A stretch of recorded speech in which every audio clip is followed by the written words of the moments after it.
What's up, Turtle Club? Today I wanted to make a video going over what I think is going to be my deck going forward for the next set for GD03. I think this meta is going to be shaken up a decent bit by what cards are going to be pretty, effective in changing some of the strategies around the card game as of right now. Obviously we're in like a pretty blocker heavy meta, but I think there's a lot of cards that not only strengthen already existing decks, but also come out that can kind of combat things that don't make the game so slow, maybe kind of push us more into a mid-range type build. And I think that's one of the ones I'm going to end up showing you today. Like I said, this one is probably going to be the deck I'm going to be playing going forward. So make sure to go ahead and check this video out if you are having trouble thinking of a deck that you might want to play. I think it's going to be a lot of fun. And if you can't get your hand on GD03, try to support your local LGS. If you can't, then support some players on TCG Player and some stores there. I have a store myself, Turtle Club Games. If you're looking for some Gundam cards and other card game cards as well too for singles, definitely go ahead and check me out.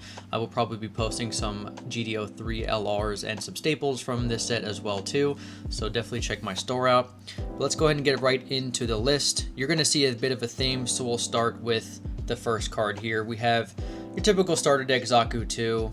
Don't mind the other art, I don't have my fourth yet, but we're going to run 4 of these here. It's such a strong early game card. With this deck, you can honestly go first or second. There's really no bad play with that.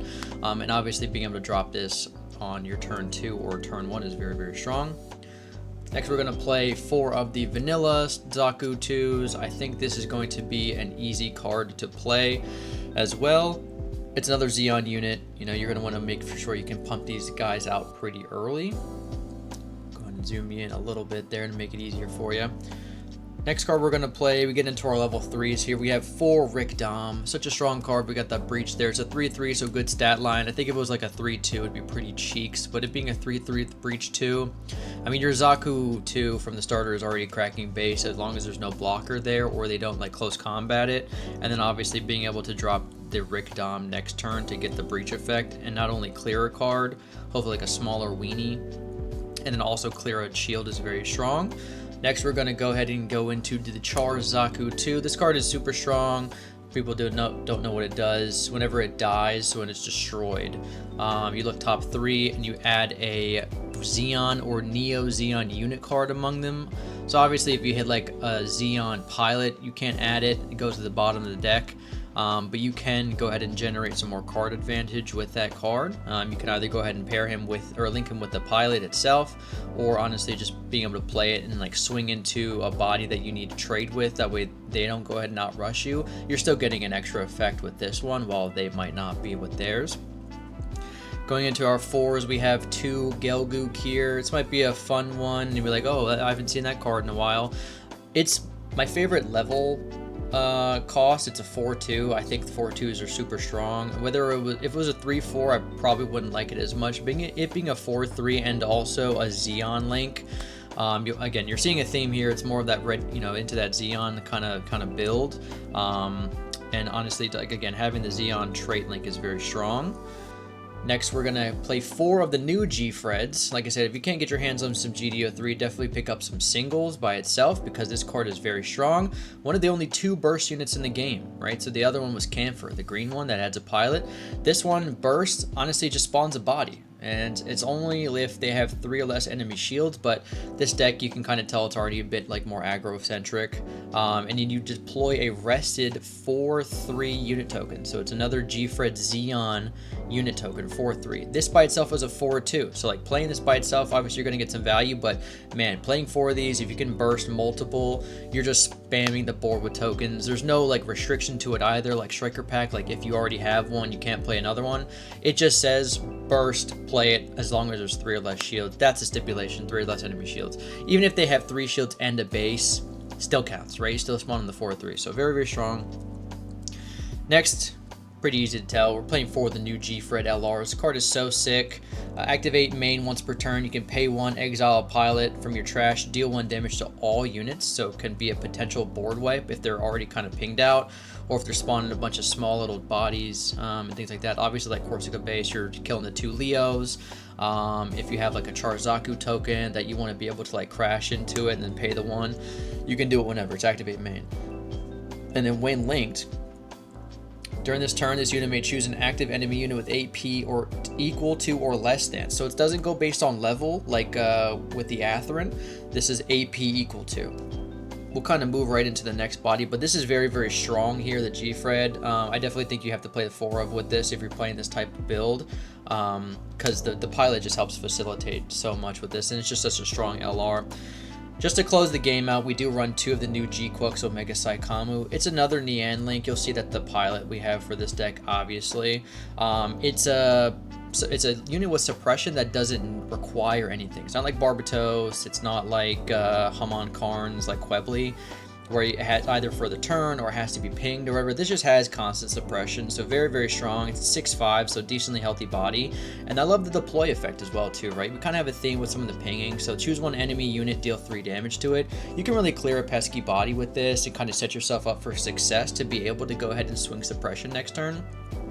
And then also if you get the Nian link with there, it's very, very strong as well too. We'll go right into the pilots.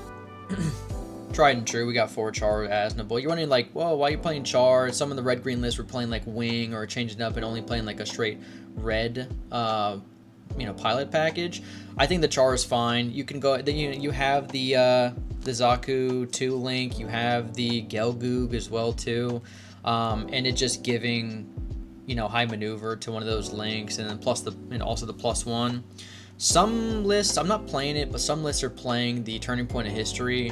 I believe that's what it's called, where if you have a new type pilot in play, you can draw 1. I'm not playing that one specifically because I don't really think you need it. But this just being able to go ahead and have high maneuver, crack a base, and then your other guys can start swinging through is very strong.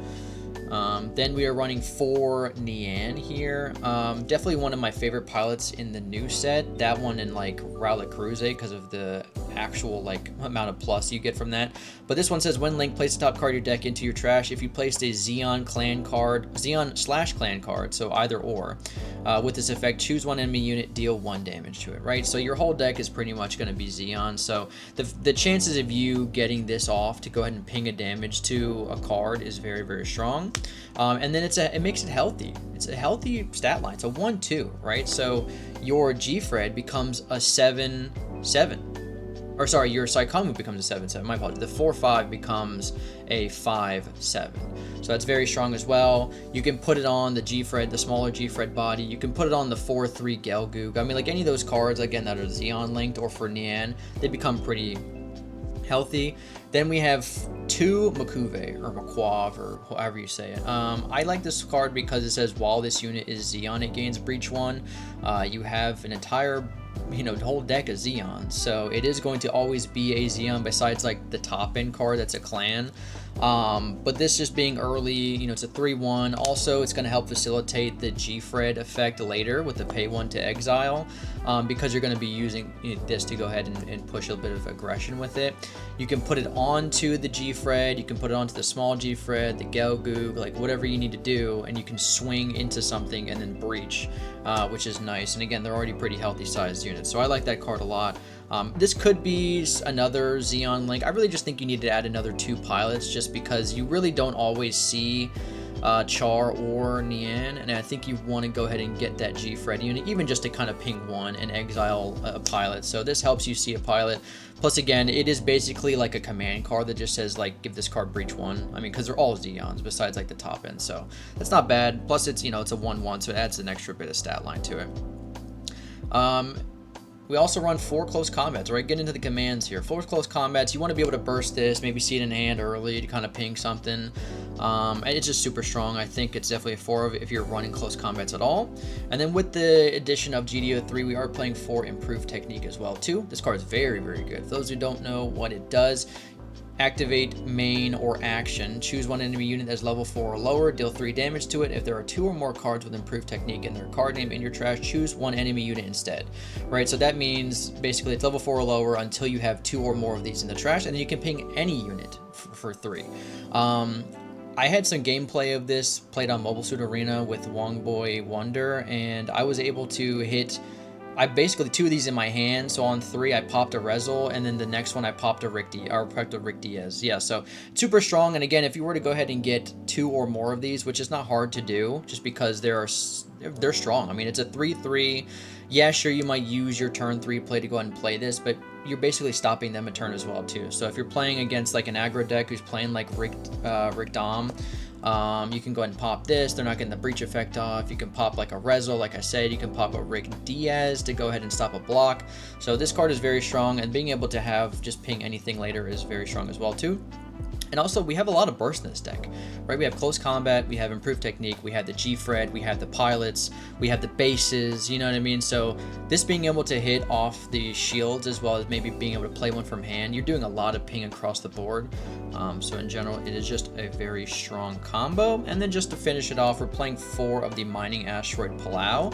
I was running in the list I played on Mobile Suit, I was running 2 Mining Asteroid and 2 Shuji's Hideout. I didn't even see the Shuji's Hideout at all. So I really just think of the mining, and whenever this kind of came out from shields, it was just so strong. It's a 6 HP, right? So they're going to have trouble getting rid of it anyways. Even like an aggro deck, you really are only able to clear it if they play Gundam Amuro. They can't play Char Zaku and, you know, link Char with it and swing, because it only swings 5. So you have to go ahead and pump it again somehow. So I just think being able to play a 6 HP, you can even play it like on turn 2. Like let's say you drop like a Zaku from starter, and then this here, like this isn't being cleared anytime soon because like they're swinging their 2, like the GM or their Hyzax or whatever. Like they have to really swing into this to kill it. So you're getting a lot of value, and then also you're drawing a card too, so it can help you facilitate your turns and whatnot. So I think this deck is going to be great. I had a lot of fun with it on the video and online, and I can't wait until I get to play this on Mondays, which are locals. I definitely recommend checking it out. Might even try to play it at the Eggman tournament. Who knows if I get, you know, able to get a spot there. But I think you guys should definitely check it out and let me know what you think and how it feels. I think G-Fred is going to be a pretty fun card this set. I also just like, you know, the whole like linkable part to it. It can swing active. I think Nian's a good pilot, being a 1/2, and then you have your tried and true like Chars. I mean, who, you know, Char did nothing wrong, right? So definitely, again, let me know what you think. What do you think I might be able to change with this deck, how it feels for you, and then what you might be playing for this set as well too. Thank you so much, guys. Be on the lookout for more videos here on the Turtle Club YouTube channel. Peace.